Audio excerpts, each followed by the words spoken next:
Hello, नमस्कार दोस्तों। आज हम बात करेंगे भेल Bharat heavy electricals limited stocks के बारे में।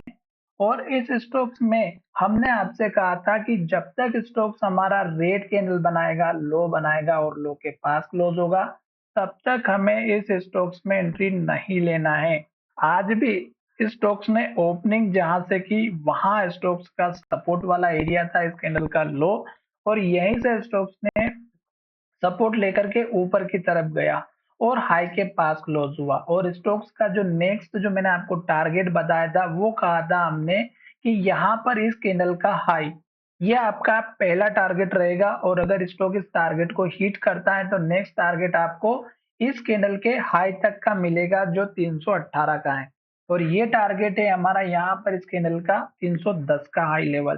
तो ये दो लेवल मैंने आपके साथ शेयर किए थे। और दूसरी बात मैंने ये कहा था कि अगर स्टॉक्स लो बनाता है तो हमें इंतजार करना है।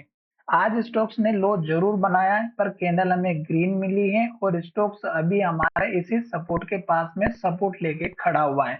इन केस अगर स्टॉक्स आज का हाई ब्रेकआउट नहीं करता है और स्टॉक्स हमारा ऊपर ना जाता है और स्टॉक फिर से नीचे की तरफ आता है, तो इस कैंडल का जो लो है 293 का, ये अब आपका सपोर्ट बनता हुआ दिखाई देगा इंट्राडे के लिए। और फिर स्टॉक्स का सपोर्ट बनेगा हमारा वही 288 रुपए 288 का। ये स्ट्रॉन्ग लेवल है और स्टॉक इसको नहीं तोड़ना चाहिए, क्योंकि अगर स्टॉक हमारा इस लेवल को तोड़ देगा तो फिर स्टॉक्स नीचे की तरफ चला जाएगा। फिर स्टॉक्स का सपोर्ट इस कैंडल का हाई 275 का और इस कैंडल का लो जो लगभग हमारा यहाँ पे 267 रुपए से लेकर के बनेगा हमारा 272 का। तो ये लेवल तक स्टॉक फिर डेफिनेटली आएगा। आपको यहाँ पे सतर्क होके चलना है। छोटा सा स्टॉप लॉस या ट्रेलिंग स्टॉप लॉस आप यूज कर सकते हैं अगर आज के दिन आपने इस स्टॉक्स में एंट्री लेकर के रखी हुई है तो। स्टॉक हमारा अप ट्रेंड में चल रहा है और डेफिनेटली स्टॉक अप ट्रेंड में काम कर रहा है, पर लास्ट के लो का आपको मेरे हिसाब से स्टॉप लॉस लेकर के चलना चाहिए। अगर लास्ट का लो टूटा तो फिर स्टॉक्स में डाउन ट्रेंड 1 महीने, 2 महीने या 3 महीने भी चल सकता है या 15 दिन भी चल सकता है। और स्टॉक्स में उस लेवल को ब्रेकआउट करने की क्षमता बहुत ही कम होती है, क्योंकि अगर स्टॉक का सपोर्ट वाला एरिया ही टूट जाएगा तो फिर स्टॉक्स रोक नहीं पाता है। और वो जो टूटता है वो बहुत ही बड़े लेवल पर टूटता है, बड़े रेड कैंडल के साथ में टूटता है, बड़े वॉल्यूम के साथ में टूटता है। तो इसलिए आपको थोड़ा सा सतर्क होकर चलना है।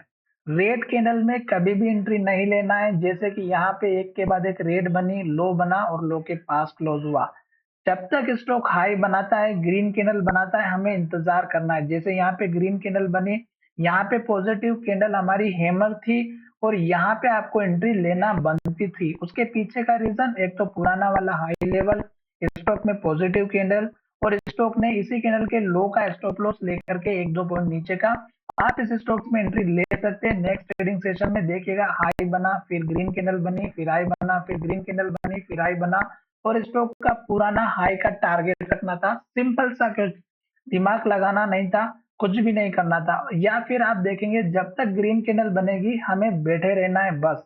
जब स्टॉक हाई बनाना बंद कर देगा तो हम अपना प्रॉफिट लेने के लिए तैयार रहेंगे।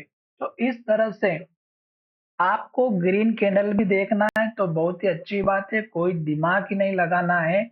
और जैसे ही हाई के पास आता है, रेड कैंडल बनाता है या हाई बनाना बंद करता है या लो के पास क्लोजिंग होती है, तो प्रॉफिट लेने के लिए तैयार रहिएगा।